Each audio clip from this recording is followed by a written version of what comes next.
ஆமென். அல்லேலூயா. கர்த்தருக்குள் எப்பொழுதும் சந்தோஷமாய் இருங்கள், சந்தோஷமாய் இருங்கள் என்று மறுபடியும் சொல்லுகிறேன். நம்ம வாழ்க்கையில் எது நடந்தாலும் கர்த்தருக்குள்ளே நம்ம எப்படி இருக்கணும்? வந்தாலும் சந்தோஷம், போனாலும் சந்தோஷம். கண்களை மூடி நம்ம ஜெபிப்போம். Thank you Holy Spirit. Thank you Lord. ஹalleluya. Thank you Lord. Thank you Jesus. Thank you Lord. ஹalleluya. ஹalleluya. என் சார்பில் தேவனை நோக்கி தொடர்ந்து கூப்பிடும் இரத்தம், என் சார்பில் தேவனை நோக்கி தொடர்ந்து கூப்பிடும் இரத்தம், அருள் நிறைந்த இறை அரியணையை துணிவுடன் அணுகி செல்வோம். அருள் நிறைந்த இறை அரியணையை துணிவுடன் அணுகி செல்வோம். ரத்தம் ஜெயம், ரத்தம் ஜெயம், இயேசு கிறிஸ்துவின் ரத்தம் ஜெயம், ரத்தம் ஜெயம், ரத்தம் ஜெயம், இயேசு கிறிஸ்துவின் ரத்தம் ஜெயம். இரத்தத்தினாலே கழுவப்பட்டேன், பரிசுத்தமாக்கப்பட்டேன், மீட்கப்பட்டேன் திரு இரத்தத்தால் அலகையின் பிடியினின்று, மீட்கப்பட்டேன் உந்தன் திரு இரத்தத்தால் அலகையின் பிடியினின்று. ஹalleluya. ஹalleluya. Thank you Lord. Thank you. Thank you Jesus. நன்றி அப்பா, நன்றி ஆண்டவரே. அப்பா உம்முடைய பரிசுத்தமுள்ள ரத்தத்துக்காய் நன்றி செலுத்துகிறோம். ஆவியானவரே, உம்முடைய நாம மகிமைக்காக எங்கள் ஒவ்வொருவரையும் நீங்கள் தெரிந்து கொண்டீரே, உமக்கு நன்றி ஆண்டவரே. இப்பொழுதும் கர்த்தாவே, உம்முடைய வார்த்தைகளை நாங்கள் கேட்கும் பொழுது பரிசுத்த ஆவியானவர் உள்ளின் திரியங்களை ஆராய்ந்து அறிகிற தேவனப்பா, இந்த நேரத்தில் எங்கள் ஒவ்வொருவரோடு கூட இடைப்படுவீராக. அப்பா, நான் சிறுக நீர் பெருகணும் ஆண்டவரே. உம்முடைய வார்த்தையின் வல்லமையானது இங்கே வந்திருக்கிற இதை கேட்க போகிற ஒவ்வொருவருக்குள்ளும் கிரியை நடப்பிக்கட்ட ஆண்டவரே. இயேசு கிறிஸ்துவின் நாமத்தினாலே நம்முடைய வார்த்தைக்கு விரோதமாக, தேவனுடைய கிரியைக்கு விரோதமாக செயல்பட்டு கொண்டிருக்கிற அந்தகார வல்லமைகள் இயேசு கிறிஸ்துவின் நாமத்தினாலே அதமாவதாக. ரீமா ஹந்த ராமா ஷே லேரே ஹம்மா லாடா ரஹந்த ராபா, எல்லா சிந்தனையின் கட்டுகள் அவிழ்க்கப்படுவதாக. லேபா ரஹந்த ராமா ஷே லேரா பஹந்த ரஹ லட்டரபா. ஆண்டுடைய வார்த்தையை கேட்க முடியாதபடிக்கு அடைக்கப்பட்ட செவிகள் இப்பொழுது திறக்கப்படுவதாக. லேரா பதீமா ரஹந்த ராபா லஹா லரா ஹோ தேரேபா லேரே மாஷக ரஹ லட்டரபா. ஆவிக்குரிய கண்கள் இப்பொழுது பிரகாசம் அடையட்டும். மன கண்கள், குருட்டாட்ட கண்கள் இப்பொழுது திறக்கப்படுவதாக. வார்த்தையை புரிந்து கொள்ளக்கூடிய அந்த பக்குவம், வார்த்தையை ஏற்றுக்கொள்ளக்கூடிய அந்த மனப்பான்மை இயேசு கிறிஸ்துவின் நாமத்தினாலே உள்ளே வருவதாக. Rhema லாடா ரேஹேபா லாடா Larry ஹோத்து ரபாஷே லேரா ஹந்தரபா. கர்த்தருடைய வார்த்தையானது அது வல்லமை உள்ளதா இருக்கிறது, அது வல்லமை உள்ளது. கர்த்தருடைய வார்த்தையானது அது வல்லமை உள்ள ஜீவன் உள்ளதாய், ஆவியாயும் உண்மையாயும் உயிர்ப்பிக்கிற வல்லமை உள்ளதாய் இருப்பதற்காக அப்பா உமக்கு நன்றி செலுத்துகிறோம். தேவனுடைய வார்த்தையை எங்களுடைய உள்ளத்தில் பசுமரத்தை ஆணி போல பதியட்டும் அப்பா. உம்முடைய வார்த்தைக்கு நாங்கள் கீழ்ப்படி எங்களுக்கு உதவி செய்வீராக. உம்முடைய வார்த்தையானது எங்களை உயிர்ப்பிக்கட்டும். உலர்ந்து போன காரியங்களை அது உருவாக்கட்டும் ஆண்டவரே. இயேசு கிறிஸ்துவின் நாமத்தினால அப்பா, இப்படி தொடர்ந்து நாங்கள் கேட்க போகிற தெய்வ சத்தியமானது எங்களுக்குள்ளே கிரியை நடப்பிக்கட்டும். ஆண்டோட வருகை பரியந்தம் உம்முடைய வார்த்தையானது கிரியை நடப்பிக்கட்டும் ஆண்டவரே. நல்ல நிலத்திலே விழுந்த விதைகளாக 30, 60, 100 பலன் கொடுப்பதாக தகப்பனே. ஹல்லேலூயா. உமக்கு நன்றி அப்பா. நன்றி ராஜா. எங்களோடு கூட பேசுங்கப்பா, எங்களோடு கூட பேசுங்கப்பா. ஆவிக்குரிய கண்கள் பிரகாசம் அடையட்டும். இயேசு கிறிஸ்துவின் நாமத்தினால் இங்கே வந்திருக்கிற ஒவ்வொருவரும் நாங்கள் ஆசீர்வதிக்கப்பட்டவர்கள். இதை கேட்கிற காதுகள் ஆசீர்வதிக்கப்பட்டது, இதை கேட்கிற இருதயங்கள் ஆசீர்வதிக்கப்பட்டது. கேட்க போகிற ஒவ்வொருவருக்குள்ளேயும் உம்முடைய வார்த்தையானது கிரியை நடப்பிக்கிறதற்காய் நன்றி செலுத்துகிறோம் அப்பா. துதிகன மகிமை எல்லாம் ஆண்டவராகிய இயேசு கிறிஸ்துவின் நாமத்தின் மூலம் உமக்கே செலுத்துகிறோம் எங்கள் ஜீவனுள்ள நல்ல பிதாவே. ஆமென். ஹல்லேலூயா, ஹல்லேலூயா, ஹல்லேலூயா. ஆமென். கரங்களை தட்டி தேவனுடைய நாமத்தை நம்ம மகிமைப்படுத்தும். ஆமென். ஒவ்வொரு நாளும் கர்த்தர் அற்புதமாய் ஆச்சரியமாய் அவருடைய மிகுந்த கிருபையினால நம்மை வழி நடத்தி கொண்டு வந்திருக்கிறார். ஆமென். ஹல்லேலூயா. இந்த ஆகஸ்ட் மாதத்துல இந்த கடைசி வாரத்துல தேவனாகிய கர்த்தர் உங்களை என்னைய சமூகத்துல கூட்டி சேர்த்தக்காய் நான் தேவனாகிய பிதாவை நான் ஸ்தோத்திரிக்கிறேன். ஆமென். இப்பொழுது நம்ம எடுத்து வாசிப்போம் ரோமருக்கு எழுதின நிருபம் 2ஆம் அதிகாரம். ஹல்லேலூயா. 16வது வசனம். ரோமர் 2ஆம் அதிகாரம் 16ஆம் வசனம். ஹல்லேலூயா. என் சுவிசேஷத்தின்படியே தேவன் இயேசு கிறிஸ்துவை கொண்டு மனுஷருடைய அந்தரங்கங்களை குறித்து நியாய தீர்ப்பு கொடுக்கும் நாளிலே இது விளங்கும். ஹல்லேலூயா. இன்னைக்கு என்ன தேவ ஆவியானவர் நம்மோடு பேச போகிறார்? மனுஷனுடைய அந்தரங்கங்களை குறித்து நியாய தீர்ப்பு கொடுக்கும் நாள். ஹல்லேலூயா. இன்னைக்கு ஆண்டவர் உங்களை எனக்கும் கொடுக்கிற ஒரு வார்த்தை, மனுஷனுடைய அந்தரங்கங்களை குறித்து நியாய தீர்ப்பு கொடுக்கும் நாள். அப்படி ஒரு நாள் வரப்போகுது. ஹல்லேலூயா, ஹல்லேலூயா. ஒவ்வொரு மனுஷனும் யாரெல்லாம் இந்த பூமியில மனுஷனா பிறந்திருக்கிறாங்களோ எல்லாருக்கும் ஒரு அந்தரங்கம் இருக்கும். ஹல்லேலூயா. சின்ன பிள்ளையா இருந்தாலும் சரி, பெரிய வாலிப பிள்ளையா இருந்தாலும் சரி, வயதானவர்களா இருந்தாலும் சரி, எல்லாருக்கும் என்ன இருக்குங்க? அந்தரங்கம். அந்தரங்கம்னா என்ன? சீக்ரெட், ஒரு ரகசியம் எல்லாருக்குமே இருக்கு. ஹல்லேலூயா. பெற்றோர் பிள்ளைங்க கிட்ட சொல்லக்கூடாத ரகசியங்கள் இருக்கும். பிள்ளைங்க பெற்றோர்கிட்ட சொல்லாம வைக்கிற அந்தரங்கமான காரியங்கள் இருக்கு. வாலிப பிள்ளைங்க அப்பா அம்மா கிட்ட மறைச்சு வைக்கிற காரியங்கள் இருக்கு. கணவன் மனைவிக்குள்ள சீக்கிரட்டா மனசுக்குள்ளே, ஐயோ மனைவிக்கு தெரிஞ்சா அவ்வளவுதான், கணவருக்கு தெரிஞ்சா அவ்வளவுதான். இந்த மாதிரி ஒவ்வொரு மனுஷனுக்குள்ளேயும் ஒரு அந்தரங்கமான காரியங்கள் இருக்கிறது. அந்த அந்தரங்கங்களை குறித்து நம்ம மற்றவங்களுக்கு சொல்கிறோமோ இல்லையோ, மனுஷனுக்கு மனுஷன் அவன் மறைக்கிறது தான் அவனுக்கு சீக்ரெட்டு. ஆனால் எந்த ஒரு சீக்ரெட்டும் ஆண்டவருக்கு முன்னாடி இருக்கவே முடியாது. ஹல்லேலூயா. ஏன்னா அவரோட பேரே உள்ளிந்திரியங்களை ஆராய்ந்து அறிகிற தேவனாய் இருக்கிறார். ஹல்லேலூயா. பக்கத்தில் பார்த்து சொல்லுங்க, மனுஷனுடைய அந்தரங்கங்கள், சீக்ரெட், ரகசியம் நியாய தீர்ப்பு நாளில் வெளிப்பட போகுது. அதனால உங்க அந்தரங்கத்தை குறித்து ஜாக்கிரதையா இருங்க. இன்னும் ஒரு தடவை சொல்லுங்க, உங்களுடைய தனிப்பட்ட அந்தரங்கத்தை குறித்து ஜாக்கிரதையா இருங்கள். பசங்க எல்லாரும் சொல்லுங்க, நம்ம ஒவ்வொருவருடைய அந்தரங்கத்தை குறித்து ஜாக்கிரதையா இருக்க வேண்டும்.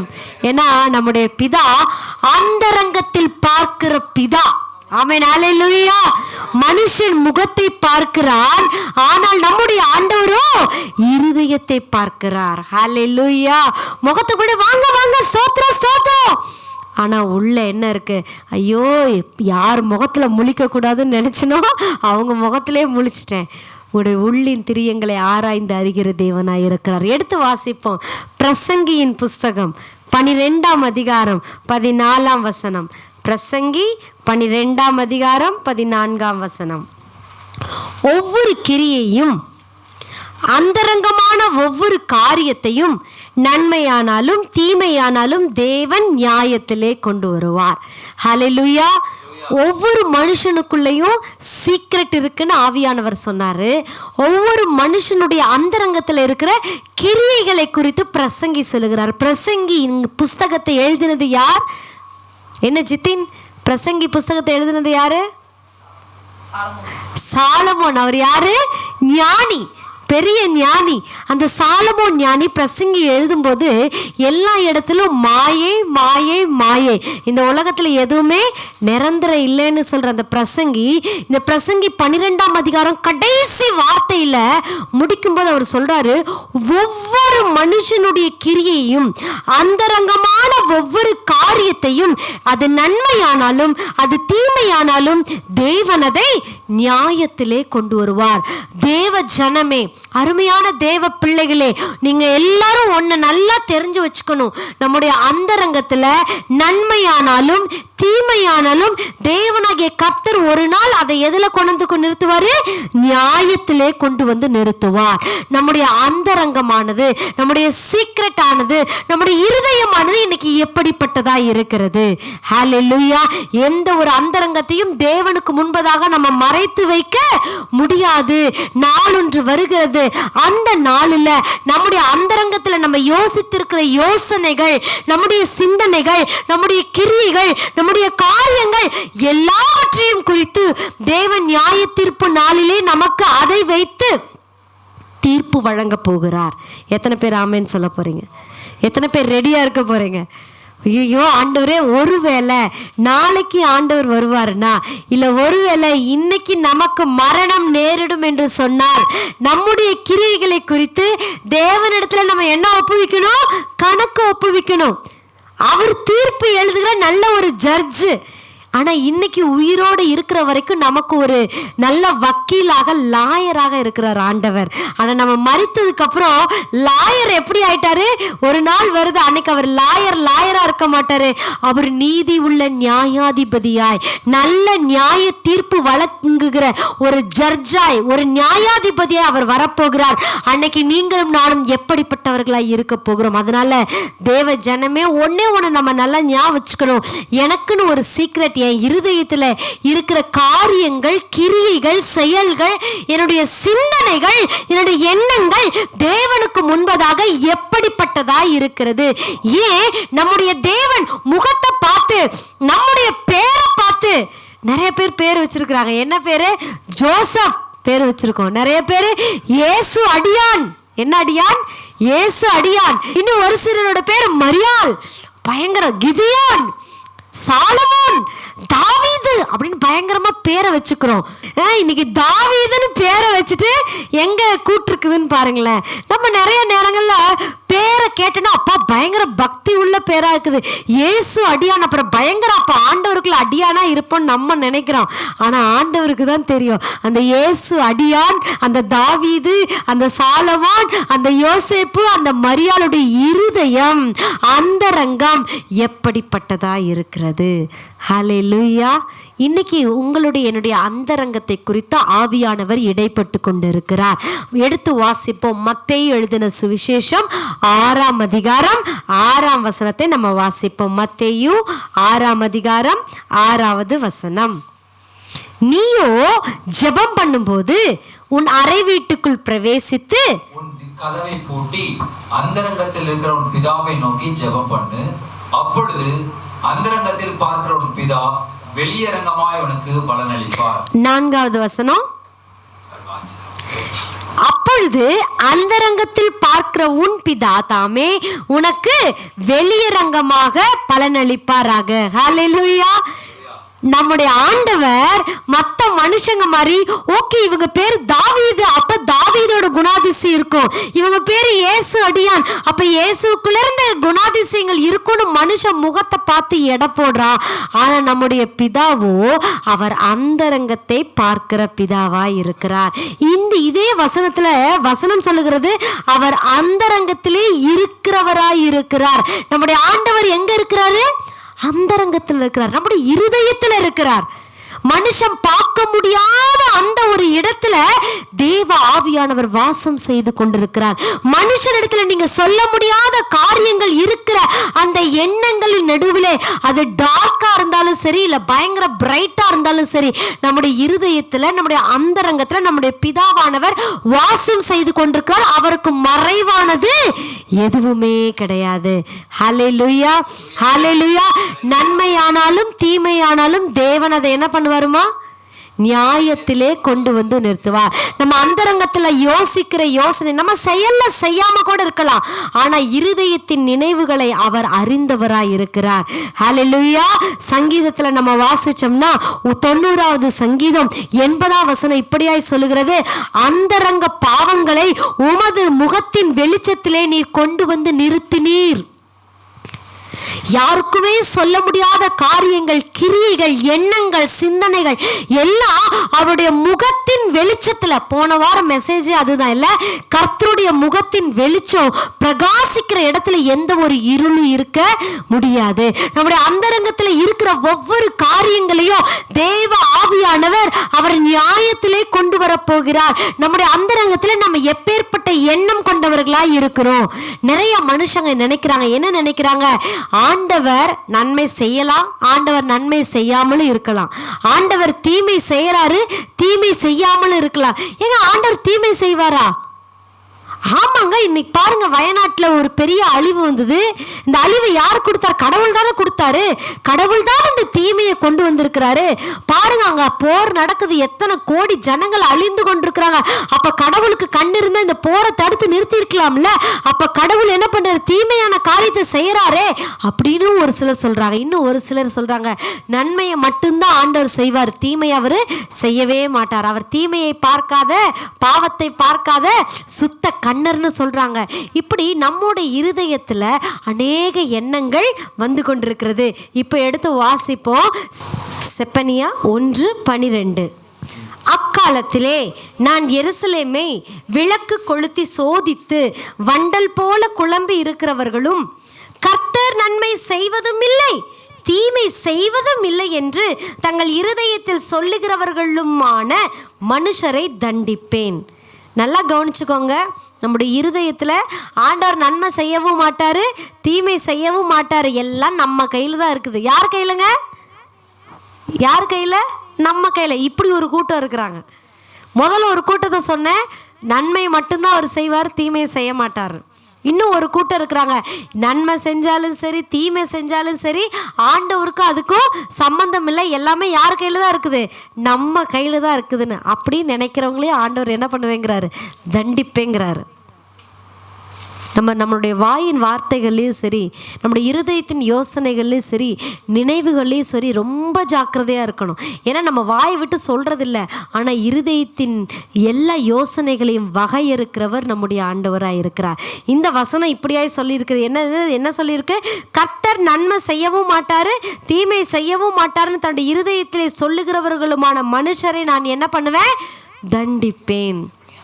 1:12. செப்பனியா 1:12 தீர்க்கதரிசியின் மூலமாக இப்படியாய் சொல்லுகிறார், பி கேர்ஃபுல். உடைய இருதயத்தில் நன்மையானாலும் தீமையானாலும் ஆண்டவருக்கு இதுக்கு சம்பந்தம் இல்லை, நான் தான் எல்லாத்துக்கும் காரணம், மனுஷங்க தான் எல்லாத்துக்கும் காரணம், அப்படி யாராவது சொல்றீங்களா? Be careful. அந்தரங்கத்தை அறிந்திருக்கிற தேவன் வெளியரங்கமான பதிலை கொடுக்கிறவராய் இருக்கிறார். ஹல்லேலூயா. வெளிப்படுத்தின விசேஷம் 20ஆம் அதிகாரத்தை நம்ம எடுத்துக்கொள்வோம். வெளிப்படுத்தல் 20ஆம் அதிகாரம் 12ஆம் வசனத்தை நம்ம வாசிப்போம். மரித்தோர் ஆகிய சிறியோரையும் பெரியோரையும் தேவனுக்கு முன்பாக நிற்க கண்டேன். அப்பொழுது புஸ்தகங்கள் திறக்கப்பட்டன, ஜீவ புஸ்தகம் என்னும் வேறொரு புஸ்தகமும் திறக்கப்பட்டது. அப்பொழுது அந்த புஸ்தகங்களில் எழுதப்பட்டவைகளின்படியே மரித்தோர் தங்கள் தங்கள் கிரியைகளுக்கு தக்கதாக நியாய தீர்ப்பு அடைந்தார்கள். ஹல்லேலூயா. வெளிப்படுத்தல் 20ஆம் அதிகாரத்துல வசனம் இப்படியே சொல்லுகிறது, நம்ம மரித்தாலும் சரி, மரணமானது சமுத்திரத்தில் போய் மரித்தாலும் சரி, இல்லை நார்மலாக நமக்கு மரணம் வந்து நம்ம மரித்தாலும் சரி, இல்லை எப்படி இருந்தாலும் சரி, இங்கே வசனம் அப்படி தான் சொல்லு, சமுத்திரத்தில் மரித்தாலும் சரி, இல்லை பூமியில் மரித்தாலும் சரி, மரணமும் பாதாளமும் தங்களிடத்துல உள்ளவர்களே அவங்க என்ன பண்ணுமாமா? ஆண்டவர்கிட்ட ஒப்படைக்கணுமாமா. அப்படி ஒப்படைக்கும் போது அங்கே வசனம் சொல்லுகிறது, 12ஆம் வசனத்தில் 2 விதமான புஸ்தகங்கள் திறக்கப்படுகிறது. ஒன்று நம்மளுடைய கிரியைகள், நல்லது செஞ்சோமா கெட்டது செஞ்சோமா அப்படிங்கிற அந்த கிரியின் புஸ்தகம். ரெண்டாவது ஒரு புஸ்தகம், என்ன புஸ்தகம் அது? ஜீவ புஸ்தகம். ஹல்லேலூயா. அந்த 2 புஸ்தகத்தையும் திறக்கப்படுது. அதான் ஒரு சிலர் சொல்றாங்க அது ஞாபக புஸ்தகம் அப்படின்னு. என்ன புஸ்தகம்? ஆமா, நம்ம பிறந்ததுலேருந்து சாகிற வரைக்கும் ஞாபக புஸ்தகம். என்ன ஜோசப் ஐயா? பிறந்ததுலேருந்து சாகிற வரைக்கும் இருக்கிற ஞாபக புஸ்தகம், என்னென்ன நன்மை செஞ்சுருக்கிறோம், என்னென்ன தீமை செய்திருக்கிறோம், அந்த ஞாபக புஸ்தகமும் திறக்கப்படுகிறது. இன்னொரு புஸ்தகம், என்ன புஸ்தகம் சாம்? இன்னொரு புஸ்தகம் என்ன? ஜீவ புஸ்தகம். பக்கத்தில் சொல்லுங்க. ஞாபக புஸ்தகம், ஞாபக புஸ்தகம், ஜீவ புஸ்தகம். ஜீவ புஸ்தகம். ஞாபக புஸ்தகம், ஞாபக புஸ்தகம், ஜீவ புஸ்தகம். ஜீவ புஸ்தகம். சொல்லுங்க. நீங்க ஞாபகம் இல்லாம மறந்தாலும் பரவாயில்ல, சொல்லுங்களேன். நீங்க நன்மை செய்தீங்களா தீமை செய்தீங்களான்னு உங்களுக்கு தெரியாம இருக்கலாம். தீமை செய்தா உங்களுக்கு தெரியாம இருக்கலாம். ஆனா அங்க ஒரு புஸ்தகம் இருக்குது. ஒரு புஸ்தகம் இருக்கு. அந்த புஸ்தகத்துல ஞாபகமா ஆண்டவர் எழுதி வச்சிட்டு இருக்கிறாரு. எத்தனை முறை பொய் பேசணும் சொல்லுங்க, எத்தனை முறை பொய் பேசணும், எத்தனை முறை சண்டை போட்டோம், எத்தனை முறை நம்ம தேவன் தங்குகிற இந்த ஆலயத்தை கெடுத்தோம், இல்ல ஆண்டுடைய வார்த்தைக்கு நம்ம எவ்வளவு முக்கியத்துவம் கொடுத்தோம், எத்தனை பேர்த்துக்கு உதவி செய்தோம், எத்தனை பேர்த்துக்கு நன்மை செய்தோம், எவ்வளவு முறை நம்ம ஜெபித்திருக்கிறோம். இது எல்லாத்தையும் ஆண்டவர் எழுதி வச்சிருக்கிறார். ஆமென், ஹல்லேலூயா. இன்னொரு புஸ்தகம் இருக்குது, அதான் ஜீவ புஸ்தகம். என்ன சாம், நம்ம பேர்லாம் எங்க இருக்கணும்? ஜீவ புஸ்தகத்தில் இருக்கணும். இருந்தால் மட்டும்தான் பரலோகத்துக்குள்ளே உள்ளே என்ட்ரி ஆக முடியும். இல்லைன்னா கேட்டு வரைக்கும் தான் நமக்கு அலவுடு. கேட்டுக்கு அப்புறம் போங்க அப்படின்னு பாதாளத்துக்கு அனுப்பிச்சி விட்ருவாங்க தேவ தூதர்கள். இன்னைக்கு ஆண்டவர் சொல்லுகிறார், உங்களுடைய அந்தரங்கத்தில் இருக்கிற காரியங்கள், கிரியைகள், எண்ணங்கள், சிந்தனைகள் எப்படிப்பட்டதாக இருக்கிறது. அந்த அந்தரங்கத்தில் நம்ம யோசிக்கிற ஒவ்வொன்றையும் குறித்தும் நியாய தீர்ப்பு நாளிலே நாம் கணக்கு ஒப்புவிக்க வேண்டும். நம்ம அந்தரங்கத்தில் நன்மையான காரியங்கள் இருக்குமே என்று சொன்னால் நன்மையான கிரியைகளின் பலனை நாம் அனுபவிப்போம். நம்மளுடைய அந்தரங்கத்தில் தீமையான எண்ணங்கள், தீமையான காரியங்கள் இருக்கும் என்று சொன்னால் நிச்சயமாக தீமை நம்முடைய பலனாக வந்து சேரும். ஏனால் வசனம் சொல்லுகிறது, கர்த்தர் வருகிறார், அவர் வரும்போது அவனவன் செய்த கிரியைகளுக்கு தக்க பலன் என்னோட கூட வருகிறது. ஹல்லேலூயா.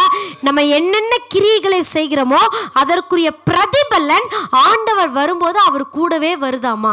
அதனால இன்னைக்கு ராயல் கிரவுன் இன்டர்நேஷனல் மினிஸ்ட்ரிஸ்குள்ள தேவனுடைய வார்த்தையை கேட்டுக்கொண்டிருக்கிற நீங்களும் நானும் நம்முடைய அந்தரங்கத்தை நம்ம கொஞ்ச நேரம் அலசி ஆராய்ந்து பார்க்க வேண்டும். யாருக்கு தெரிய போகுது? என் மனைவிக்கு தெரியாது, என் பிள்ளைக்கு தெரியாது. உங்களுக்கு தெரியுமா தெரியாதுன்னு தெரியல. ஒரு ஹஸ்பண்ட் அண்ட் ஒய்ஃப், அந்த ஹஸ்பண்டுக்கு ஒய்ஃபுக்கு தெரியாம இன்னொரு ஒய்ஃப் இருக்கிறாங்க. அந்த ஹஸ்பண்டுக்கு எத்தனை ஒய்ஃபு? 2 ஒய்ஃபு.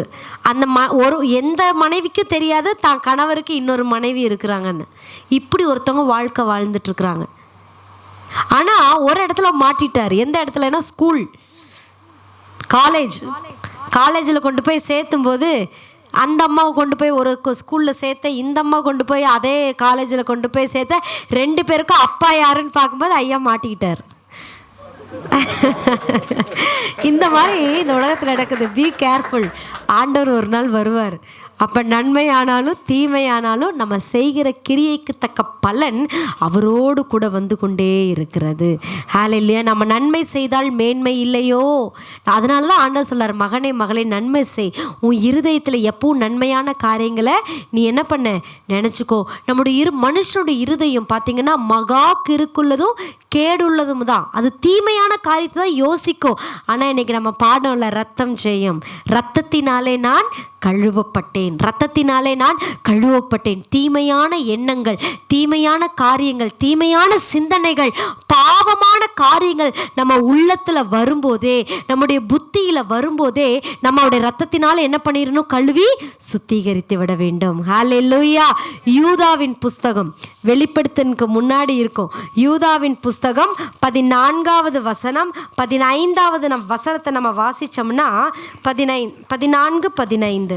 ஆதாமுக்கு 7ஆம் தலைமுறையான ஏனோக்குக்கும் இவர்களை குறித்து இதோ எல்லாருக்கும் நியாய தீர்ப்பு கொடுக்கிறதற்கும் அவர்களில் அவபக்தி உள்ளவர்கள் யாவரும் அவபக்தியாய் செய்து வந்த சகல அவபக்தியான கிரியைகளின் நிமித்தமும் தமக்கு விரோதமாய் அவபக்தியுள்ள பாவிகள் பேசின கடின வார்த்தைகள் எல்லாவற்றின் நிமித்தமும் அவர்களை கண்டிக்கிறதற்கும் 1000 தமது பரிசுத்தவான்களோடு கூட கர்த்தர் வருகிறார் என்று முன்னறிவித்தான். ஹல்லேலூயா. இந்த ஏனோக்கு பத்தி நிறைய பைபிள் இல்ல. ஆதியாகமத்துல ஒரே இடத்துல தான் வருவார். அந்த ஏனோக்கு தேவனோடு சஞ்சரித்து கொண்டிருக்கும் போதே அவன் காணப்படாமல் போனான்னு வசனம் சொல்லுது. அவர் வாழ்ந்த நாட்கள் கொஞ்சம்தான். அவருக்கும் கல்யாணம் ஆயிருந்தது, அவருக்கும் பிள்ளைகள் இருந்தாங்க. ஆனால் அந்த ஏனோக்கு தேவனோடு சஞ்சரித்து கொண்டிருந்ததுனால அந்த ஏனோக்கு காணப்படாமல் போனான். அந்த ஏனோக்கு ஆதியாகமத்துல சொன்ன காரியத்தை இந்த யூதாவின் நிருபத்துல அந்த யூதா எழுதும் போது சொல்றாரு, அந்த ஏனோக்கு ஜனங்களை எச்சரித்து வந்தான். என்னன்னு எச்சரித்தார்? உங்களுடைய அவபக்திக்கும் உங்களுடைய உங்களுடைய அவபக்தியான பேச்சுக்கும் ஒரு நாள் ஆண்டவர் நியாய தீர்ப்பு கொடுக்க போகிறார். அவருடைய நாள் வரப்போகிறது. அந்த நாளில் நீங்க என்ன கிரியை நடப்பித்தீங்களோ உங்களுடைய அவபக்திக்கு தகுந்த தீர்ப்பு ஆண்டவர் வழங்க போகிறார்னு சொல்லி அன்னைக்கு அவன் எச்சரித்து வந்தான், முன்னறிவித்து வந்தான். இன்னைக்கு இந்த ஆலயத்தில் வந்திருக்கிற உங்களையும் எனக்கும் ஆண்டவர் சொல்லுகிறார், முன்னறிவிப்பாக சொல்லுகிறார். ஆண்டவர் எப்போ வேணாலும் வரலாம். ஒருவேளை இன்னைக்கு ராத்திரி தூங்கும்போது அவர் வரலாம். ஹல்லேலூயா. அதனால தான் பழைய அந்த காலத்துலலாம் சொல்லுவாங்க, மாராநாதா மாராநாதா. மாராநாதான்னா என்ன? ஆண்டவரே கர்த்தராகிய இயேசுவே சீக்கிரம் வாரும். இன்னைக்கு யாருமே மாறானாதான் சொல்றதுக்கு யோசிக்கிறாங்க. ஏன்னா அவ்வளவு பாவம் பெருகிடுச்சு. ஆண்டவரே சீக்கிரம் வந்தா என் பாவத்துக்கு என்ன கிடைக்கும்? தண்டனை கிடைக்குமே. நானே இன்னும் பரிசுத்தமாகலையே, எப்படி நான் அவரை மாறானாதான் வாங்க நான் கூப்பிட முடியும்னு இன்னைக்கு இருக்கிற ஜனங்கள் கிறிஸ்தவங்களே யோசிச்சுட்டு இருக்கிறாங்க. ஆனா இந்த யூதா எழுதும்போது ஆதாமுக்கு 7ஆம் தலைமுறையான ஆதாமுக்கு 7ஆம் தலைமுறையிலேயே வந்த அந்த ஏனோக்கே எச்சரிக்கிறார். நம்முடைய அவபக்தி உள்ள ஒவ்வொரு காரியத்துக்கும், அவபக்தியான ஒவ்வொரு கிரியைக்கும் தேவனாகிய கர்த்தர் தீர்ப்பு செய்ய போகிறார். ஸோ அந்த ரங்கத்தில் அவபக்தி இருக்கக்கூடாது. பக்கத்தில் பார்த்து சொல்லுங்க,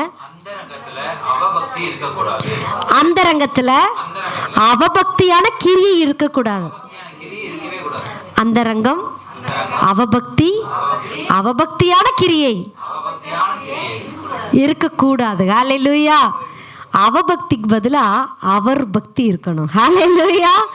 சொல்லுங்களேன், அவபக்தி இல்ல, அவர் பக்தி. எவர் பக்தி? ஆமென். நல்ல வேலை பக்கத்துல அவர் பக்தினோன்னு எங்க அப்பா அம்மா பக்தி, என் பிள்ளைங்க பக்தி இல்ல. ஹல்லேலூயா. சொல்லுங்க, அவபக்தி இல்ல, அவர் பக்தி வேணும். அவபக்தியான கிரியை அல்ல, அவர் பக்தியிலான கிரியை. அதாவது இயேசு கிறிஸ்து மேல பக்தி வேணும். அந்த இயேசு கிறிஸ்து என்ன கிரியைகளை செய்தாரோ அந்த கிரியைகளை நம்ம அந்தரங்கத்திலே செய்யப்பட வேண்டும். ஆமென். ஹல்லேலூயா. ஏன்னா அந்த அந்தரங்கத்துல தான் யார் இருக்கிறாரு? பிதா இருக்கிறாரு. அந்தரங்கத்தை தான் யார் பார்க்கிறாரு? பிதா பார்க்கிறாரு. அந்த அந்தரங்கத்துல அவபக்தியோ இல்ல அவபக்தியான கிரியைகளோ இருக்கும் பொழுது பிதா நம்முடைய ஜெபத்திற்கு பதிலளிக்க முடியாது. ஏன் என் வாழ்க்கையில, ஏன் என் குடும்பத்துல, ஏன் என்னுடைய தனிப்பட்ட வாழ்க்கையில இத்தனை பிரச்சனைகள்? நான் எழும்பணும்னு நினைக்கிறேன், ஆனால எழும்ப முடியாம இன்னும் இப்படி அடிமட்டத்திலே நான் இருக்கிறேனே. ஏன் ஏன் ஏன் எதனால தெரியலையே ஏன் அப்படிங்கிற கேள்விக்கு உன்னைக்கு ஆண்டவர் ஒரு பதில் சொல்லுகிறார். உன்னுடைய அவபக்தி, உன்னுடைய அவபக்தியான கிரியைகள், இதை நீ அழித்து விட்ட என்று சொன்னால் அவபக்திக்கு பதிலாக அவருடைய பக்தி வந்து விட்டார். அவபக்தியான கிரியைக்கு பதிலாக அவர் பக்தியிலான கிரியை நமக்குள்ளே வந்து விட்டால் நியாய தீர்ப்பிலே நமக்கு ஆக்கினை தீர்ப்பு இல்லை, நமக்கு ரட்சிப்பு. நியாய தீர்ப்புனா என்ன?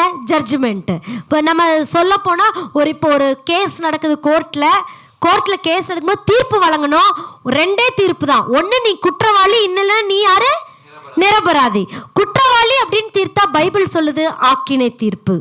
குற்றவாளினா என்ன தீர்ப்பு சொல்லுங்க? நியாய தீர்ப்பு, ஆக்கினை தீர்ப்பு, ரட்சிப்பு. இன்னொரு தடவை சொல்லுங்க, நியாய தீர்ப்பு, ஆக்கினை தீர்ப்பு, அடுத்து ரட்சிப்பு. உங்களுக்கு எந்த தீர்ப்பு வேணும்? ஆமென். ஹல்லேலூயா. நம்ம குற்றவாளி அப்படின்னு சொன்னால் நம்ம ஆக்கினை தீர்ப்பு, இல்லை நம்ம நிரபராதி அப்படின்னு சொன்னால் நமக்கு என்ன தீர்ப்பு? ரட்சிப்பு. ஹல்லேலூயா. ஸோ மனுஷனுடைய ஒவ்வொரு அந்தரங்கத்தை குறித்து பிதாவாகிய தேவன் ரொம்ப கரிசனை உள்ளவராக இருக்கிறார். அவர் எப்போ வருவார் நமக்கு தெரியாது. நம்முடைய உள்ளிந்திரியங்களை ஆராய்ந்து அறிகிற பிதா அவபக்தி இருக்குதா? அவபக்தினா என்ன? ஆண்டவர் மேலே பக்தி இல்லாமல், வசனம் சொல்லுகிறது எரேமியால, மனுஷனை நம்புவதை பார்க்கிலும் கர்த்தர் பேரில் பற்றுதலாய் இருப்பதே நலம். மனுஷனை தன்னுடைய நம்பிக்கையாக கொண்டு, மாம்சத்தை தன்னுடைய புயபலமாக கொண்டு இருக்கிற மனுஷனை அவர் வெறுக்கிறார்.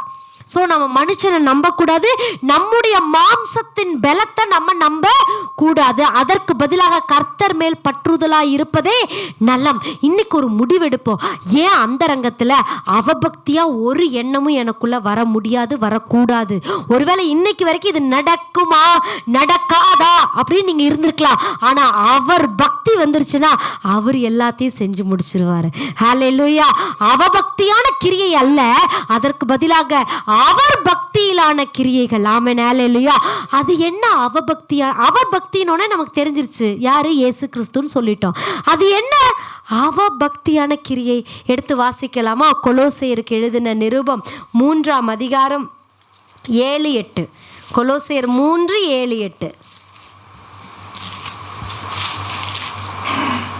நீங்களும் முற்காலத்தில் அவர்களுக்குள்ளே சஞ்சரித்த போது அவைகளை செய்து கொண்டு வந்தீர்கள். இப்பொழுதோ கோபமும் மூர்க்கமும். நல்லா பொறுமையா கவனிங்க. என்னது அவபக்தியான கிரியை? பாருங்க.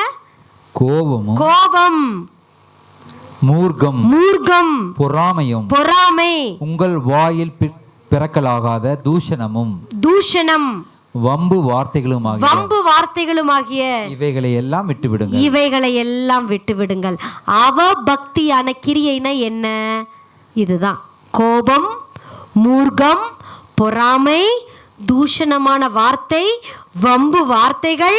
இந்த வார்த்தைகளை விட்டு வெளியே விலகணும். 9ஆம் வசனம் பாருங்க. ஒருவருக்கொருவர் பொய் சொல்லாதிருங்கள், பழைய மனுஷனையும் களைந்து போட்டு அவனுடைய செய்கைகளையும் களைந்து போட்டு. இப்ப புரியுதா?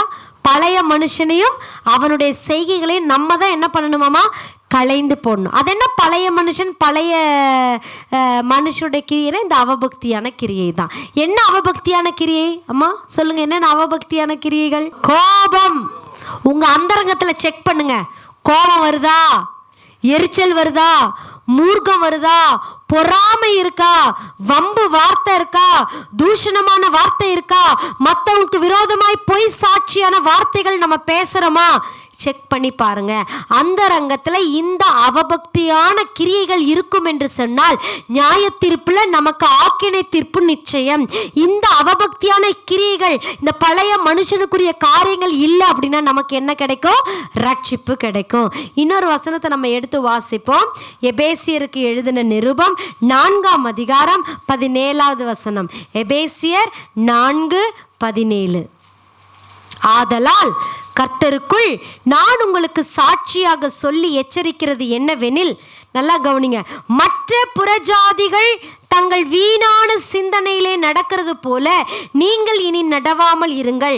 அவர்கள் புத்தியில் அந்தகாரப்பட்டு தங்கள் இருதய கடினத்தினால் தங்களில் இருக்கும் அறியாமையினாலே தேவனுடைய ஜீவனுக்கு அந்நியராய் இருந்து உணர்வில்லாதவர்களாய் சகலவித அசுத்தங்களையும் ஆவலோட நடப்பிக்கும்படி தங்கள் காம விகாரத்திற்கு ஒப்பு கொடுத்திருக்கிறார்கள். நீங்களோ இவ்விதமாய் கிறிஸ்துவை ஏற்றுக்கொள்ளவில்லை. ஹல்லேலூயா. இங்க எபேசியருக்கு எழுதின நிருபத்துல பவுல் அழகா சொல்றாரு. என்ன சொல்றாரு? புற ஜாதிகளுக்குள்ள இருந்த அவபக்தியான கிரியைகள் உங்களுக்குள்ள இருக்கக்கூடாது. அப்படி என்னென்ன கிரியைகள்? அதுதான் கொலோசியில நம்ம பார்த்தோம். கோபம், மூர்க்கம், பொறாமை, வம்பு, தூஷணம், சண்டை, பொய் இதெல்லாம் இருக்கக்கூடாதுன்னு கொலோசையர்ல சொன்னாரு. அதே பவுல் எபேசியருக்கு எழுதும்போது இங்க சொல்றாரு, நம்பர் 1, வீணான சிந்தனை. ஒருவேளை அப்படி ஆயிருமோ, ஒருவேளை இப்படி ஆயிருமோ, ஒருவேளை நடக்காம போயிருச்சுன்னா வீணான சிந்தனை உங்களுக்குள்ள இருக்கக்கூடாது. 2வது அவர் சொல்லுகிற காரியம், உங்கள் புத்தியிலே அந்தகாரம். நம்ம சொல்கிறோம்ல, ஐயோ புத்தியே இல்லைப்பா, இந்த மனுஷனுக்கு அறிவே இல்லைப்பா, இந்த மனுஷனுக்கு அறிவே இல்லை. என்ன அறிவு இல்லை? ஆண்டவரை குறித்த அறிவு இல்லை. ஆண்டவர் எனக்காய் எல்லாவற்றையும் செய்து முடிப்பார் அப்படிங்கிற அந்த அறிவு இல்லை. புத்தியிலே அந்தகாரம். சொல்லுங்க, பக்கத்தில் பார்த்து சொல்லுங்க, புத்தியில அந்தகாரம் இருக்கக்கூடாது. புத்தியில வீணான சிந்தனை இருக்கக்கூடாது. உங்களுடைய இருதயம் கடினப்படக்கூடாது. உணர்வில்லாதவர்களா இருக்கக்கூடாது. சகலவித அசுத்தமும் உன்னுடைய அந்தரங்கத்தில் இருக்கக்கூடாது. எந்த அசுத்தமும் அந்தரங்கத்தில் இருக்கக்கூடாது. அப்படி அசுத்தம் உள்ள இருந்ததுன்னா நியாய தீர்ப்புல ரட்சிப்பா, ஆக்கினை தீர்ப்பா? ஆக்கினை தெரியும். ஆமாம், நீங்களே முடிவு பண்ணிக்கோங்க. நம்முடைய அந்தரங்கத்தில் எபேசியருக்கு எழுதின நிருபத்தில் சொல்லப்பட்டபடி நமக்குள்ளே என்னென்னவெல்லாம் இருக்கக்கூடாது? வீணான சிந்தனை இருக்கக்கூடாது, நம்முடைய புத்தி அந்தகாரப்படக்கூடாது, நம்முடைய இருதய கடினமடையக்கூடாது, சகல விதமான அசுத்தங்கள் நமக்குள்ளே காணப்படக்கூடாது. இதெல்லாம் பழைய மனுஷன். சொல்லுங்கள், இதெல்லாம் என்னது? அந்த பழைய மனுஷனை களைந்து போட்டுட்டு, சொல்லுங்கள், அந்த பழைய மனுஷனை களைந்து போட்டுட்டு உள்ளத்திலே புதிதான ஆவி உடையவர்களாய் புதிய மனுஷனை தரித்து கொள்ளுங்கள். புதிய மனுஷனை தரித்து கொள்ளுங்கள். உள்ளத்திலே புதிதான ஆவி, சரீரத்திலே புதிய மனுஷன். ஹல்லேலூயா. அந்தரங்கத்தில் உள்ளான மனுஷனில் நம்முடைய ஆவி உயிர்ப்பிக்கப்பட வேண்டும். நம்முடைய ஆவியானது அது புதிய மனிதனாக மாற்றப்பட வேண்டும். ஹல்லேலூயா. இவ்வளவு நேரம் அந்தரங்கம்னா என்ன அப்படின்னா, சீக்ரெட், ரகசியமான ஏரியா, யாருக்கும் சொல்லப்படாத ஏரியா. அந்த அந்தரங்கத்தில் அவபக்தி இருக்கக்கூடாது. அந்த அந்தரங்கத்தில் அவபக்தியான கிரியை இருக்கக்கூடாது. என்ன அவபக்தி? ஆண்டவர் மேல அவபக்தி இருக்கக்கூடாது. என்ன அவபக்தியான கிரியை?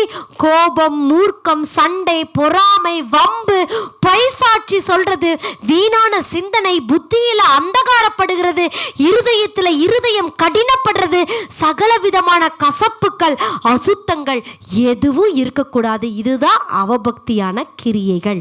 இப்போ எத்தனை பேருக்கு புரிஞ்சுது? யாருக்கா புரியாமல் இருக்கா? ரொம்ப கஷ்டமாக இருக்குங்க. சொல்லுங்க, அந்தரங்கம், அவபக்தி, அவபக்தியான கிரியை. இந்த அந்தரங்கத்தில் அவபக்தி இருக்கக்கூடாது, அவபக்தியான கிரியையும் இருக்கக்கூடாது. இந்த அந்தரங்கத்தில் அவர் பக்தியும் அவருடைய பக்தியிலான கிரியைகளும் இருக்கும் என்று சொன்னால், அவருடைய பக்தியிலான கிரியைனா என்ன? அதான் புதிய மனுஷன், புதிய ஆவி. இந்த கோபத்துக்கு பதிலாக ஆவியின் கனிகள் சொல்லலாமா? என்னென்ன ஆவியின் கனிகள்? லேவி சொல்ல. ஆவியின் கனிகள் என்னென்ன? லேவி சொல்லட்டும். அன்பு, சந்தோஷம், சமாதானம், நீடிய பொறுமை, தயவு, நற்குணம், விசுவாசம், சாந்தம், இச்சையடக்கம். இந்த 9 நற்குணம், இதுதான் அவர் பக்தியிலான கிரியைகள். ஹல்லேலூயா. ஆண்டவராக இயேசு கிறிஸ்து இந்த பூமியில் இருந்தபோது மனத்தாழ்மையாக இருந்தார், மற்றவர்களை மன்னித்தார், மற்றவர்கள் மேலே அன்பு பாராட்டினார். சிலுவையில் அறைந்தவனை கூட, சிலுவையிலே தன்னை குத்தினவனை கூட, சிலுவையிலே தன்னை தூஷித்து நிந்தித்தவனை கூட அவர் மன்னித்தார். இன்னைக்கு நீங்களும் நானும் எப்படிப்பட்டவர்களாக இருக்கிறோம்? அந்த அவர் பக்தியிலான இயேசு கிறிஸ்துவோட கிரியை உங்களுக்கு எனக்குள்ளேயும் இருக்கிறதா? நம்முடைய அந்தரங்கம் எப்படிப்பட்டதாக இருக்கிறது? அந்த அந்தரங்கத்தில் அவர் பக்தியும் அவர் பக்தியிலான இந்த நல்ல ஆவியின் கனிகளான கிரியைகளும் நமக்குள்ளே இருக்கும் என்று சொன்னால், நியாய தீர்ப்பில் நிச்சயமாகவே நமக்கு ஆக்கினை தீர்ப்பு இல்லை, நமக்கு ரட்சிப்பு மாத்திரமே. ஹல்லேலூயா. ரோமருக்கு எழுதின நிருபம் 5ஆம் அதிகாரத்தில் 1ஆம் வசனம் இப்படியாய் சொல்லுகிறது, அவருடைய இரத்தத்தினாலே நம்ம நீதிமான்களாக்கப்பட்டு நம்ம ரட்சிக்கப்பட்டிருக்கிறோம். முதல்ல சொல்லுங்க, அவருடைய இரத்தத்தினாலே நீதிமானாக்கப்பட்டு ரட்சிக்கப்பட்டிருக்கிறேன். 2வது, அதே ரோமர் 5ஆம் அதிகாரத்தில் 10ஆம் வசனத்தில் நீங்க பார்த்தீங்கன்னா, அவருடைய ஜீவனாலே நான் ரட்சிக்கப்பட்டிருக்கிறேன். சொல்லுங்க, அவருடைய இயேசு கிறிஸ்துவினுடைய ஜீவனாலே நான் ரட்சிக்கப்பட்டிருக்கிறேன். 3வது, அதே ரோமர் 5ஆம் அதிகாரம் 9ஆம் வசனத்திலாக அதுல எப்படி சொல்லியிருக்கானா, அவருடைய இரத்தத்தினாலே நான் ரட்சிக்கப்பட்டிருக்கிறேன். நல்லா ஞாபகம் வச்சுக்கோங்க. நமக்கு ரட்சிப்பு, இந்த நியாய தீர்ப்புல ரட்சிப்பு எப்படி நமக்கு வரும்னு சொன்னா, இயேசு கிறிஸ்துவினுடைய நாமத்தினால், இயேசு கிறிஸ்துவினுடைய இரத்தத்தினால், இயேசு கிறிஸ்துவினுடைய ஜீவனினால, அதனால தான் நமக்கு என்ன கிடைக்க போகுது? ரட்சிப்பு கிடைக்க போகுது. இன்னைக்கு ஆராதனையில் அருமையாக நம்ம பாடுறோம், இரத்தத்தினாலே கழுவப்பட்டேன். யோசிச்சு பாருங்க, நம்முடைய அந்தரங்கம் சிவேரென்று பாவத்தினாலும் அக்கிரமத்தினாலும் நிறைந்திருக்கிறது. அந்த அந்தரங்கத்தை இயேசு கிறிஸ்துடைய இரத்தம் கழுவி சுத்திகரிக்கிறது. அந்த அந்தரங்கத்தை இயேசு இயேசு இயேசுன்னு அவருடைய பேரை நம்ம சொல்ல சொல்ல சொல்ல சொல்ல சொல்ல அந்தரங்கத்தில் இருக்கிற தீமையான எண்ணங்கள், தீமையான சிந்தனைகளை அவர் என்ன பண்ணுறாரு? எல்லாவற்றையும் மாற்றி அவர் நன்மையாக அவர் மாற்றுகிறார். எல்லா அவபக்தியும் மாறுகிறது.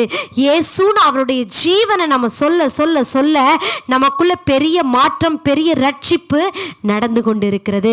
ஸோ எனக்கு எப்படி நியாய தீர்ப்பில் ரட்சிப்பு கிடைக்கும்? எனக்கு எப்படி நியாய தீர்ப்பில் ஆக்கினை தீர்ப்பு இல்லாமல் ரட்சிப்பு கிடைக்கணும்னா இயேசு என்கிற அவர் மூலமாய் மாத்திரமே, அவர் சிந்தப்பட்ட இரத்தத்தினால் மாத்திரமே, அவருடைய விலையேற பெற்ற கிருபையினால் மாத்திரமே. ஹல்லேலூயா சொல்லுங்க.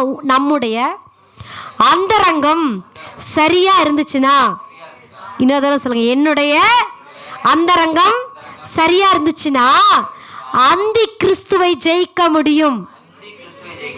என் அந்தரங்கம் சரியா இருந்துச்சுன்னா நான் அந்தகார வல்லமைகளை ஜெயிக்க முடியும். என் அந்தரங்கம் சரியா இருந்தா எனக்கு விரோதமாய் வருகிற அந்நியர்களை ஜெயிக்க முடியும். என்னுடைய அந்தரங்கம் பிதாவுக்கு முன்பதாக சரியா இருந்தா நான் தேவனுக்கு அந்நியனா இருக்க மாட்டேன். பாருங்க ஆண்டவர் எப்படி ரைமிங்கா கொண்டு வர்றாருன்னு. அந்தரங்கம், அந்தி கிறிஸ்து, அந்தரங்க வல்லமை, அந்நியர்கள், நான் தேவனுக்கு அந்நியன் அல்ல.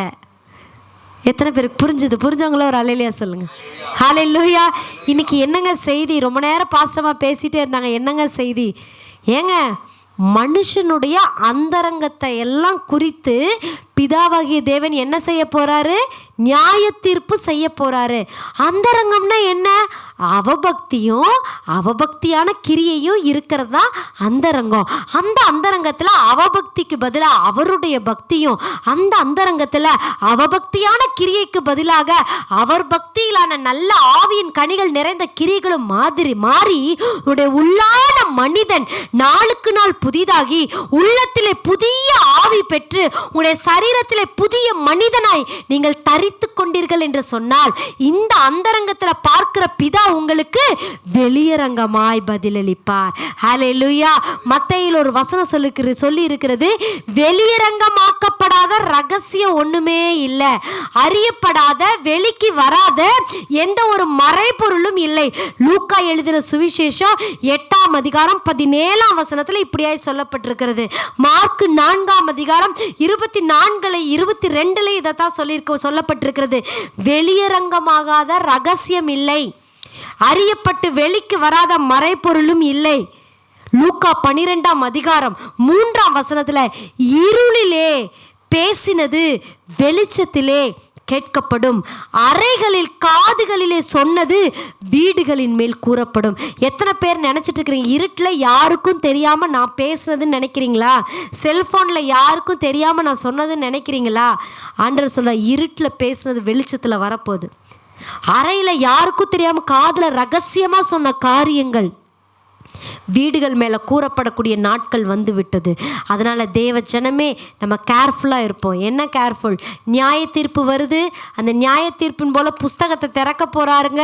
ஜீவ புஸ்தகமும் ஞாபக புஸ்தகமும். அந்த ஞாபக புஸ்தகத்தில் நம்ம செய்த நன்மையும் எழுதியிருப்பார், தீமையும் எழுதியிருப்பார். ஆண்டவர் நம்ம முகத்தை பார்த்து தீர்ப்பு செய்கிறவர் அல்ல. அந்தரங்கத்திலே பார்க்கிற பிதாவாகிய தேவன் நமக்கு வெளியரங்கமாய் பலனை கொடுக்கிறார். அவர் வரப்போகிறார். அவர் வரும்போது நம்முடைய ஒவ்வொருவருடைய கிரியைகளுக்கு தக்க பலன் அவரோடு கூட வந்து கொண்டு இருக்கிறது. அதனால பி கேர்ஃபுல். நம்முடைய சீக்ரெட்டான பிளேஸ்ல யாருக்கும் தெரியாதுன்னு அந்த அந்தரங்கத்தை அசுத்தமா வச்சுக்காதீங்க. அந்த அந்தரங்கத்துல ரொம்ப கேர்ஃபுல்லா இருங்க.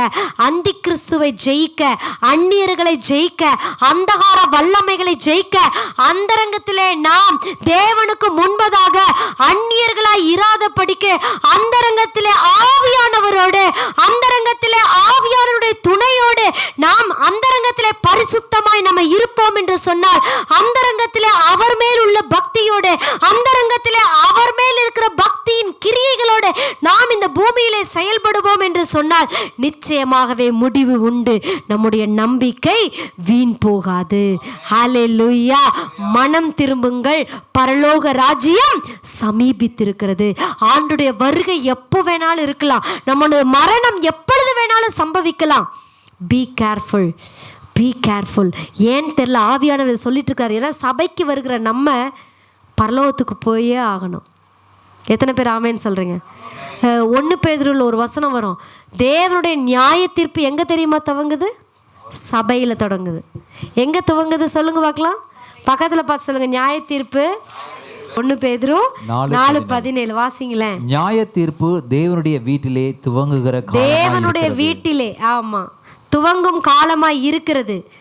முந்தி நம்மிடத்தில் அது துவங்கினால் தேவனுடைய சுவிசேஷத்திற்கு கீழ்ப்படியாதவர்களின் முடிவு என்னமாய் இருக்கும். 18 நீதிமானே ரட்சிக்கப்படுவது அரிதானால் பக்தி இல்லாதவனும் பாவியும் எங்கே நிற்பான்? ஆகையால் தேவனுடைய சித்தத்தின்படி பாடு அனுபவிக்கிறவர்கள் நன்மை செய்கிறவர்களாய் தங்கள் ஆத்துமாக்களை உண்மையுள்ள சிருஷ்டி கர்த்தாவாகிய அவருக்கு ஒப்பு கொடுக்க கடவர்கள். ரொம்ப கேர்ஃபுல்லாக இருங்க. இந்த வசனத்தை பிடிச்சிக்கோங்க. ஆண்டவரே, நியாய தீர்ப்பு முதல்ல எங்கே தொடங்குது? அவருடைய வீட்டில். தேவனுடைய வீடு. தேவனுடைய வீடுன்னு என்ன? அவருடைய சபை. இங்கே தான் நியாய தீர்ப்பு தொடங்குது. அதனால இன்னைக்கு சுவிசேஷம் அறிவிக்கப்பட்டிருக்குது. என்ன சுவிசேஷம்? ரோமர் 2:16 படி, என் சுவிசேஷத்தின்படியே பிதாவாகிய தேவன் ஆண்டவராகிய இயேசு கிறிஸ்துவை கொண்டு மனுஷனுடைய அந்தரங்கங்களை குறித்து நியாய தீர்ப்பு நாளிலே அவர் என்ன பண்ணுவார்? நியாயம் தீர்ப்பார். அன்னைக்கு அது விளங்கும் என்கிற அந்த சுவிசேஷம். முதலாவது நியாய தீர்ப்பு எங்கே தான் துவங்குது? சபையில். அப்போ சபையில் இருக்கிற உங்ககிட்டையும் எங்கிட்டையும் தான் ஆண்டவர் ஃபஸ்ட்டு வருவார். எத்தனை பேர் ஆமேன்னு சொல்கிறீங்க? அப்படி நியாய தீர்ப்புக்கு ஆண்டவர் வரும்போது ஜோசப், அடுத்தது ஜித்தின், அடுத்து மரியாள், மார்த்தாள், தாவீது, சாலமோன், சாமுவேல். அப்படி ஆண்டவர் பார்த்து, உன் பேர் சாமுவேல், அதனால உனக்கு நியாய தீர்ப்பில் ஆக்கினை தீர்ப்பு இல்லை, ரட்சிப்புன்னு அவர் சொல்ல மாட்டார். என்னங்க சொல்கிற கரெக்டா? அந்த நியாய தீர்ப்பில் அவர் வந்து நிற்கும் போது அவர் புஸ்தகத்தை திறப்பார். அந்த புஸ்தகத்தில் நம்ம அந்தரங்கத்தில் நம்முடைய கிரியைகள் எல்லாத்தையும் அவர் பார்ப்பார். அது நன்மையானாலும் தீமையானாலும் அதற்குரிய பிரதிபலன் அவரோடு கூட வந்து கொண்டு இருக்கிறது. அதனால் ஒரு நல்ல விஷயம் என்ன தெரியுங்களா? ஒருவேளை இந்த நிமிஷம் வரைக்கும், இந்த நொடி பொழுது வரைக்கும் அந்தரங்கத்தில் ஒருவேளை பாவமான அவபக்தியான காரியம் இருந்ததுன்னா, ஒரு நல்ல விஷயம், அவருடைய ரத்தம் உங்களுக்காக எனக்காக சிந்தப்பட்டிருக்கிறது. அந்த ரத்தத்தை நம்ம சொல்லி இப்பொழுது நம்ம அந்தரங்க பாவங்களை நம்ம கழுவி சுத்திகரிச்சிட்டோம்னா, ஒருவேளை நாளைக்கு மரணம் வந்தாலும், நாளைக்கு ஆண்டவர் வந்துட்டா கூட ஜாலியாக நம்ம எங்கே போயிடலாம்? பரலோகத்துக்கு போயிடலாம். எங்கள் அப்பா பாஸ்டர். யாரு? எங்கள் அப்பா பாஸ்டர். அவர்கிட்ட பாவமே இல்லை, அவர் ஒரு பரிசுத்தவான். எங்கள் அப்பா பரலோகம் போவார், நானும் போயிடலான்னு கனவு காண முடியாது. எங்கள் அம்மா நல்லா ஜெபம் பண்ணுறாங்க, எங்கள் அம்மா நல்லா வசனம் வாசிக்கிறாங்க, அதனால் நானும் எங்கே போயிடலாம்? பரலோகம் போயிடலாம். இன்னைக்கு உங்களுக்கும் எனக்கும் சொல்லப்பட்டிருக்கிறது. இங்கே நிற்கிற நான் ஒன்றும் விதிவிலக்கல்ல, எனக்கும் சேர்த்து தான் ஆவியானவர் சொல்லிக்கிறார். என்னென்ன மகளே, உன் அந்தரங்கத்தை பாரு. ரொம்ப ஈஸி. மற்றவங்கள பார்த்து உன் கண்ணில் துரும்பு இருக்குதுன்னு சொல்கிறது ஈஸி. முதல்ல நம்ம கண்ணில் இருக்கிற உத்தரத்தை முதல்ல எடுக்கணும். மற்றவர்களுக்கு பிரசங்கிக்கிற நாம் தானே ஆகாதவர்களாய் போயிடக்கூடாது. உலகம் முழுவதையும் ஆதாயப்படுத்தி கொண்டாலும் தன்னுடைய சொந்த ஆத்துமாவை நஷ்டப்படுத்தினால் அதனாலே லாபம் என்ன? நீதிமானே ரட்சிக்கப்படுவது அரிதென்றால் பக்தி இல்லாதவர்களும் பாவிகளும் எங்கே நிற்பான்? ஆண்டவர் முன்னாடி நிற்கவே முடியாது. நான் சபைக்கு போவேன், காணிக்கை கொடுப்பேன், ஜெபம் பண்ணுவேன், முடியாது. ஏன்? நம்முடைய கிரியைகள் தக்க பலனைத்தான் அவர் தருவார். ஹல்லேலூயா. அதனால் நம்முடைய அந்தரங்கத்தில் தான் நம்முடைய பிதா பார்க்குறார். அந்தரங்கத்தில் தான் நம்முடைய பிதாவாகிய பிதாவின் ஆவியானவர் வாசம் செய்து கொண்டிருக்கிறார். அதனால் இன்றைக்கி ஒரே ஒரு காரியத்தை நல்லா பிடிச்சிக்கோங்க. என்ன காரியம்? மனுஷனுடைய ஒவ்வொரு அந்தரங்கத்தை குறித்து நியாய தீர்ப்புனால நம்ம தீர்ப்பு நடக்க போகுது. நியாய தீர்ப்பில் 2 வகையான தீர்ப்பு. ஆக்கினை தீர்ப்பு, ரட்சிப்பு. இதில் எந்த தீர்ப்புக்கு நீங்கள் போக போகிறீங்க? அல்லேலூயா. ஆக்கினை தீர்ப்புக்கு போகிறீங்களா, ரட்சிப்புக்கு போக போகிறீங்களான்னு முடிவு பண்ணிக்கோங்க. அந்தரங்கத்தில் 2 விஷயம் இருக்கக்கூடாது. அவபக்தியும் அவபக்தியிலான கிரியை. ரொம்ப கஷ்டமா இருக்கா? கடினமான உபதேசமா இருக்குதா? சொல்லுங்க. அந்தரங்கத்துல அவபக்தி இருக்கக்கூடாது, அவபக்தியின் கிரியையும் இருக்கக்கூடாது. அப்படி அந்த அவபக்தியும் அவபக்தியான கிரியையும் அந்தரங்கத்துல இருந்துச்சுன்னா நியாய தீர்ப்புல ஆக்கினை தீர்ப்பு உறுதி. அந்த ரெண்டும் இல்லைன்னா நமக்கு ரட்சிப்பு உறுதி. அவபக்திக்கு பதிலாக அவர் பக்தி வேணும். அவபக்தியான கிரியைக்கு பதிலாக அவர் பக்தியிலான கிரியைகள், நன்மையின் கிரியை நமக்குள்ள அதிகமாக வர வர வர நிச்சயமாகவே அவர் வரும்போது அதுக்குரிய பிரதிபலன் அவரோடு கூட வருகிறது. என் அந்தரங்கம் மட்டும் சரியாக இருந்துச்சுன்னு வைங்களேன், பாஸ்டர் சொன்ன மாதிரி என் அந்தரங்கத்தில் நான் பிதாவுக்கு முன்னாடி உண்மையாக நான் இருந்துட்டேன்னு வைங்களேன், அந்தி கிறிஸ்துக்கு முன்னாடி நானும் நிற்க மாட்டேன், அவனும் என் முன்னாடி நிற்க முடியாது.